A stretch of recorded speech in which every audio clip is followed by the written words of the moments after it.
Assalamu alaikum wa rahmatullahi wa barakatuh. Huzur TV telekanalında Uraza turunda söyləşəmiz. Həm Urazağa qağılışlı ən şətirikli məsələlərə Tatarstanımızın ən ilimli həzrətləri cavab verir.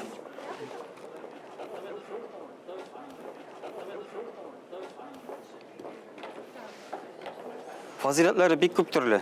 Çünkü oraza tutkan halette Muhammed Aleyhisselam aytib etdi, orazani Allah rizalığı için tutabız dey, hem savabını da Allah Teala o'zi beradi deydi. Çünkü Kur'an'da da ki Allah Teala bigerekte şu Ramazan ayında biz indik bir küp zor ecir savablar alırga tiyişbiz. Hem indi miskale zerratin hayra yarak degan ayeti bilen de kile tuzan bir taya kadar gene izgilik kılsağız da onun siz faydasından ecrin görürsüz deyip aytile.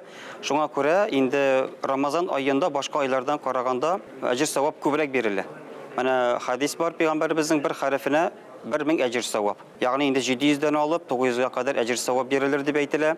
Namaz okularga, sadaka bergen vakitlarda, bik köp izgilikler kılgan vakitte namaz okularga, şuna göre bu Ramazan ayında bik faziletli, o'zi bizga zor ecir savab alabız, ahiretimizge inşallah. Şuşa urazalı hallerimizde, şuşa Ramazan aylarımızda indi.